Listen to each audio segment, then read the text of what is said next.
नमस्कार साथियों, आप सभी का स्वागत है टीवी टीम ग्रो न्यूज़ में। विषय है जिला पंचायत चुनाव गाज़ियाबाद।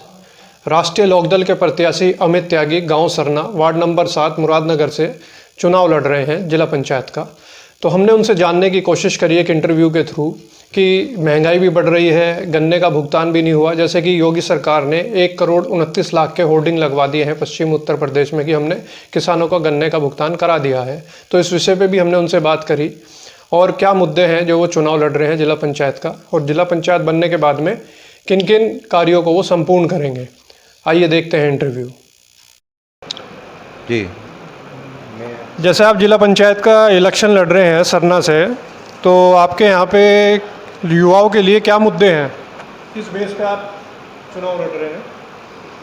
अब की बार युवाओं का मुद्दा सबसे बड़ा है किसान का। किसान का मुद्दा है।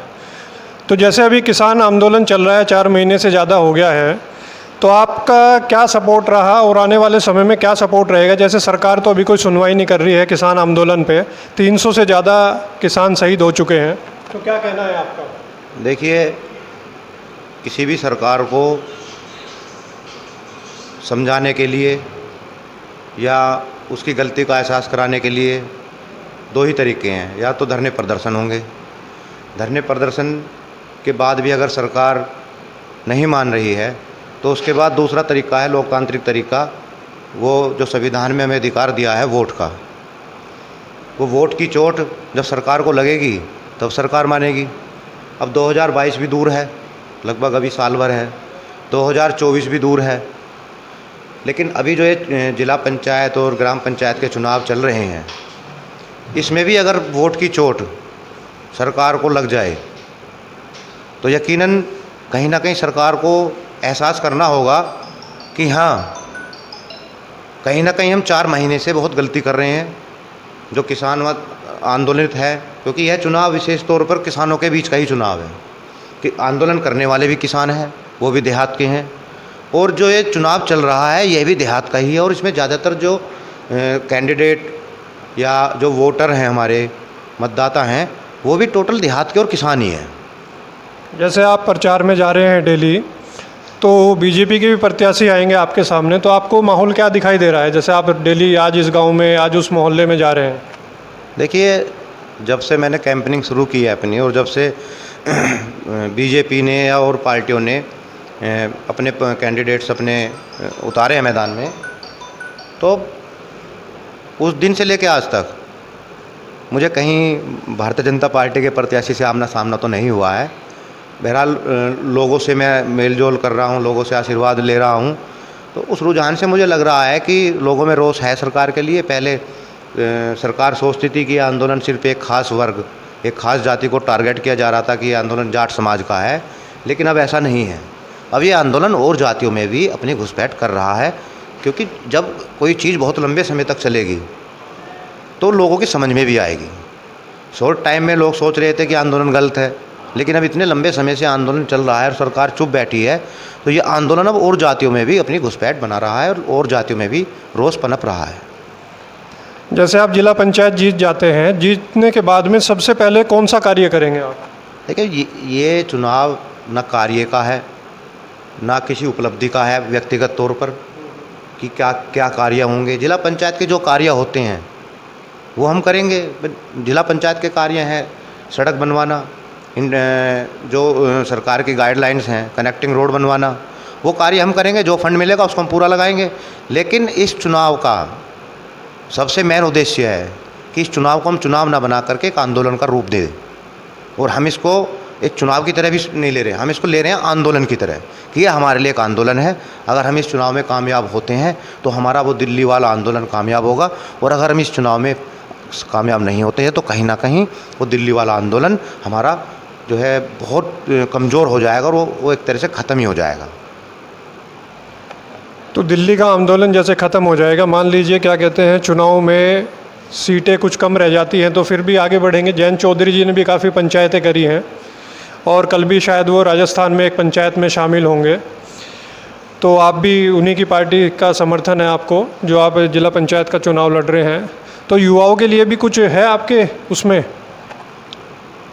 पार्टी का सिर्फ समर्थन ही नहीं है, पार्टी का पूरा सहयोग एक होता है, इसी समर्थन होर्डिंग पे लगा दिया। पार्टी का पूरा सहयोग रूट लेवल से लेकर ऊपर तक है। और रही बात युवाओं की, युवाओं को खुद पता है कि पिछले 10 साल, पिछले लगभग 2014 से लेकर के और अब 7 साल हो गए हैं, तो युवाओं को इन 7 साल में क्या मिला, क्या हासिल हुआ। तो युवाओं को भी कहीं ना कहीं अब महसूस हो रहा है कि उनके साथ क्या हो रहा है, कितनी नौकरियां लगी हैं, कितने उन्हें अवसर दिए जा रहे हैं, कितने नए उद्योग लगे हैं, कितनी आपने देखा होगा पिछले काफ़ी सालों से रियल इस्टेट का क्या हाल हुआ है। सबसे ज़्यादा अगर युवा कहीं जॉब कर रहा था तो रियल इस्टेट में कर रहा था। वो रियल इस्टेट इस सरकार के आने बाद बिल्कुल ख़त्म हो गया। टोटल रियल इस्टेट बिल्कुल धराशायी है। तो युवाओं को भी समझ में आ रहा है कि जब रोज़गार ही नहीं है तो युवा क्या करेगा। और रही बात खेती की, पहले ये था कि एक भाई जॉब कर रहा है, एक भाई अपनी खेती कर रहा है। देखिए ज़मीन भी अब कोई रबड़ तो है नहीं कि बढ़ती रहेगी, ज़मीन भी कम होती जाती हैं। तो युवाओं को भी महसूस हो रहा है कि सरकार कुछ कर नहीं रही है उनके लिए, सरकार फेल है। और युवाओं में भी इस बात से आक्रोश है। जिस तरीके से मोदी जी ने रेल बेच दी, काफ़ी सेक्टर बेच रहे हैं लगातार, वो प्राइवेटाइजेशन कर रहे हैं, बैंक हो गया, LIC हो गया, बहुत सारे सेक्टर्स में वो प्राइवेटाइजेशन कर रहे हैं। तो आपका इस पर क्या कहना है?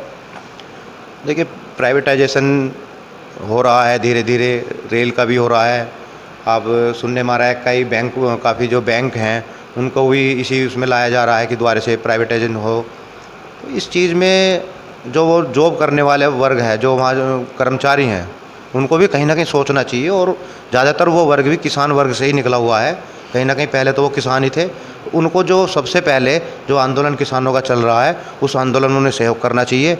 और जो वो लोग बाहर रह रहे हैं, जिनकी वोट गांव में नहीं है, लेकिन उनके परिवार के चाचा ताऊ और जो कुनबे की वोट तो हैं ही, तो वो उनको फ़ोन करके तो कह सकते हैं कि भी आप इनको वोट की चोट मारो।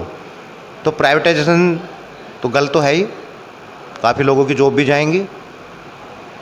लेकिन सरकारी नौकरी तो हर घर में किसी को नहीं मिलती ना। सरकार ये कह रही है कि जो प्राइवेट हम नौकरी मिलेगी, जो हम प्राइवेटाइजेशन करेंगे, जो युवा है उसे हम ज़्यादा से ज़्यादा रोज़गार दे पाएंगे। आपका क्या कहना है? और महंगाई भी बढ़ रही है, जैसे अभी परसों था, जो घरेलू तेल है उसके भी रेट बढ़ गए हैं, चाय पत्ती है वो भी रेट बढ़ गए हैं। तो इस पर क्या कहना है आपका? देखिए ठीक है कि सरकार ज़्यादा जॉब नहीं दे सकती, लेकिन सरकारी जॉब में एक सिक्योर होता है, एश्योरेंस होता है सरकार का, एक सिक्योर जॉब मानी जाती है सरकार की। अब प्राइवेट की बात कर लीजिए, ठीक है आप प्राइवेट में काफ़ी जॉब दे देंगे, लेकिन अगर रियल इस्टेट की तरह वो बैंक धराशायी हो गया तो उसको तो फंड भी नहीं मिलने का अपना, वो फंड का पैसा कौन देगा। अब इतना रियल इस्टेट धराशायी हुआ है, इतने मेरे जानने वालों के कम से कम दर्जन भर लोग हैं जिनकी 6-6 महीने, एक साल भर की सैलरी तक नहीं दी रियल इस्टेट वालों ने। तो प्राइवेटाइजेशन करने के बाद अगर बैंकिंग, वो बैंक अगर इस टाइप का हो जाएगा कि वो भी धराशायी हो गया, दिवालिया हो गया, तो उनकी जो सैलरी है या उनका भविष्य है वो क्या होगा। आप मोदी नगर में देख लीजिए, मोदी नगर में मोदी पोन फैक्ट्री थी, एक प्राइवेट थी, अचानक बंद कर दी। जो बच्चे उनके कॉन्वेंट स्कूल में पढ़ते थे मेरे साथ, वो बच्चे सरकारी स्कूल में पढ़ने लगे, वो टेम्पो चलाने लगे, वो रिक्शा चलाने लगे। ये हाल हुआ था प्राइवेटाइजेशन का। तो कहीं ना कहीं प्राइवेटाइजेशन ठीक है, इतना सिक्योर नहीं है। जैसे अभी मैंने मोदी नगर, मुरादनगर, गाज़ियाबाद और पश्चिमी उत्तर प्रदेश में योगी सरकार ने वहाँ पे 1,29,00,000 रुपए के होर्डिंग लगवाए हैं कि हमने किसानों का भुगतान करा दिया है। तो इस पर क्या कहेंगे? क्या किसानों का भुगतान करा दिया इस सरकार ने? होल्डिंग पे करा दिया होगा उन्होंने भुगतान, बैंकों में तो आया नहीं। अच्छा, क्योंकि अभी देख रहे हैं कि काफ़ी बड़े बड़े होर्डिंग लगाए जा रहे हैं। एक छोटे से मुरादनगर कस्बे में भी काफ़ी होर्डिंग हमने देखने को मिले।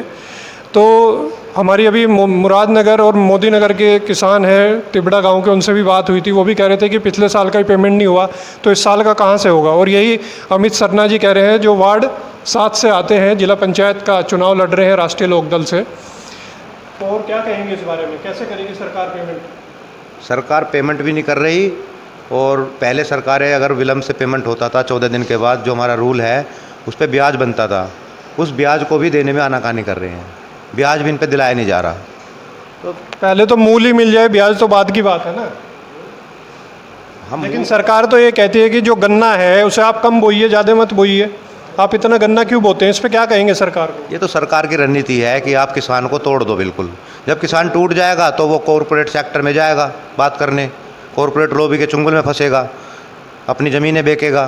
तो वो किसान को तोड़ने की सरकार की साजिश है। इसीलिए ये पेमेंट और गन्ना ना बोना, एक गन्ना हमारे इधर क्षेत्र की कैश क्रॉप मानी जाती है।